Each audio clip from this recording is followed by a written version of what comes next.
আমি এমডি মোকলেশুর রহমান, 2016 সালের চাকরিহারা একজন যোগ্য শিক্ষক। মিস্টার বিকাশ রঞ্জন ভট্টাচার্য, আপনি শুধুমাত্র একজন আইনজীবী না, আপনি একজন জনপ্রতিনিধি। আপনার দায়িত্ব বিনা অপরাধে কোনো একজন নাগরিকও যাতে শাস্তি না পায়। আপনার দায়িত্ব আপনি পালনে ব্যর্থ হয়েছেন। দায়িত্ব পালন তো দূরে থাক, আপনি এক প্রকারে জঘন্য অপরাধ করেছেন।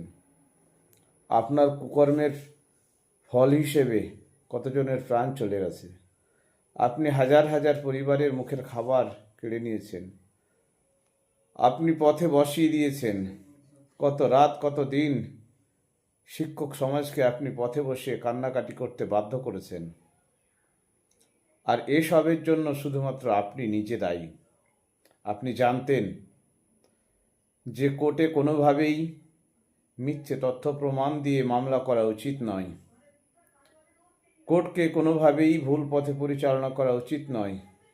আপনি এসব জেনে বুঝেও আপনি লক্ষ্মী টুঙ্গা, বৈশাখী ভট্টাচার্য সহ বিভিন্ন পিটিশনারের কেস আপনি সাজিয়েছেন রাজনৈতিক প্রভাব খাটিয়ে। আপনি আপনার আরও কিছু সঙ্গী সাথীদেরকে নিয়ে আপনি ভুল মামলা সাজিয়ে আপনি আমাদের চোখের ঘুম কেড়ে নিয়েছেন, আমাদের মনের শান্তি কেড়ে নিয়েছেন। আপনি যে সিবিআইয়ের ভরসা করে বলতেন যে my lord all are fraud, all are fraud, আজকে সেই সিবিআইয়ের তদন্ত প্রমাণ করে দিয়েছে যে অন্য কেউ ফ্রড নয়, শুধুমাত্র বিকাশ রঞ্জন ভট্টাচার্য ফ্রড। শুধুমাত্র আপনি ফ্রড, আপনার যে ক্লায়েন্ট তারা ফ্রড।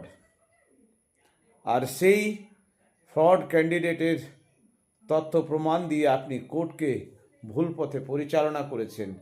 আমরা শিক্ষক হিসেবে কখনো কোনো অপরাধ করিনি বলে আপনার মতো অপরাধীর সঙ্গে, আপনার মতো কুচক্রির সঙ্গে আমরা পেরে উঠিনি। আপনার কাছে এখনো যথেষ্ট সময় রয়েছে।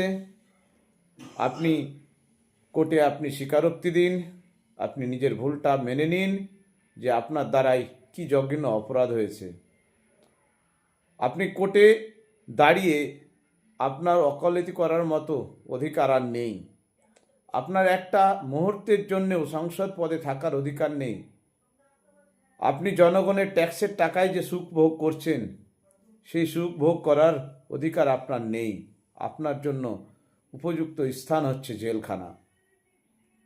তাই আপনি নিজের ভুলটা সময় মতো শুধরে নিন, আর না হলে আমরা বাধ্য হব যে কোনো সময় যে কোনো পদক্ষেপ গ্রহণ করতে।